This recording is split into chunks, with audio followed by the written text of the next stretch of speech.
নমস্কার বন্ধুরা, কৃষ্ণা কিচেন ব্লগে আপনাদের সবাইকে স্বাগত। আজকে আমি মাছের ঝোলে দারুণ একটা রেসিপি আপনাদের সঙ্গে শেয়ার করব। মাছে দিয়ে দিলাম হাফ চামচ হলুদ, হাফ চামচ লবণ, সামান্য পরিমাণ কাশ্মীরি লঙ্কার গুঁড়ো আর সামান্য পরিমাণ সরিষার তেল। এবার সমস্ত উপকরণ দিয়ে মাছগুলো ভালো করে মাখিয়ে নেব। আজকে এখানে আমি রুই মাছ, পুঁটি মাছ, কাকলে মাছ নিয়েছি, 3 রকম মাছ। কড়াইয়ে দিয়ে দিলাম পরিমাণ মতো সরিষার তেল।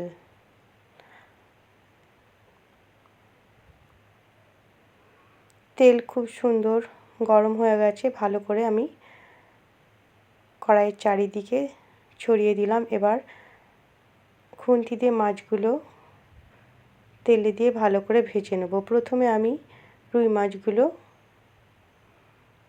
দিয়ে দিলাম। কিছুক্ষণ পর দেখুন মাছের এক দিক বেশ ভালো মতো ভাজা হয়ে গেছে, অপর দিক আমি উল্টে দিলাম।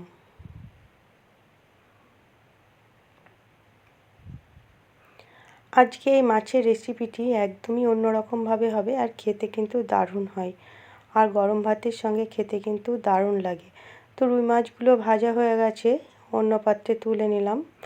এবার একইভাবে বাকি মাছগুলো ভেজে নেব। তো আমি খুন্তি দিয়ে সব মাছগুলো দিয়ে দিলাম।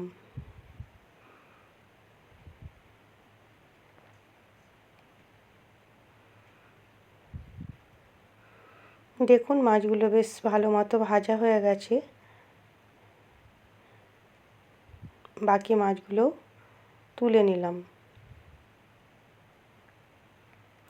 এবার ওই তেলের মধ্যেই হাফ চামচ কালো জিরে ফোড়ন দেওয়ার পর দিয়ে দিলাম একটা ছোট সাইজের টমেটো পেস্ট। এবার টমেটোটাকে ভালো করে কষিয়ে নেব, যাতে টমেটোর কাঁচা গন্ধ না থাকে।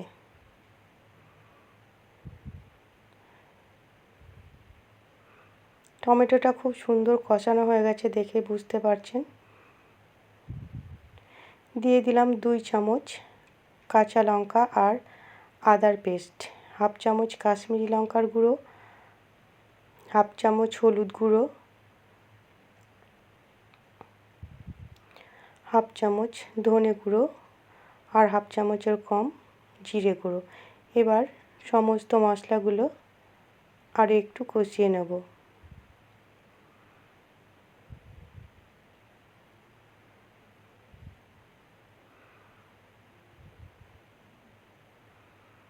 দেখুন মশলা থেকে তেল ছেড়ে গেছে। দিয়ে দিলাম পরিমাণ মতো জল।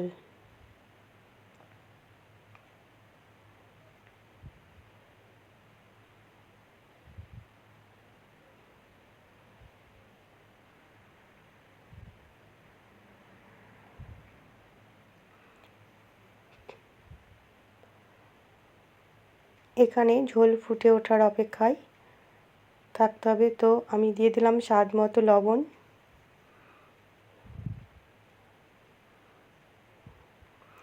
ঝোল খুব সুন্দর ফুটে গেছে। দিয়ে দিলাম 1 চামচ 1.5 চামচ মতো পোস্তর পেস্ট বা পোস্ত বাটা। আগে থেকে আমি মশলাগুলো করে রেখেছিলাম, তো মশলার ভিডিও আপনাদের সঙ্গে শেয়ার করলাম না। এইভাবে আপনারা যদি মাছের ঝোল বানান, দেখবেন খেতে কিন্তু খুবই ভালো লাগে। এবার কিছুক্ষণ ফোটানোর পর ভেজে রাখা মাছগুলো দিয়ে দিলাম।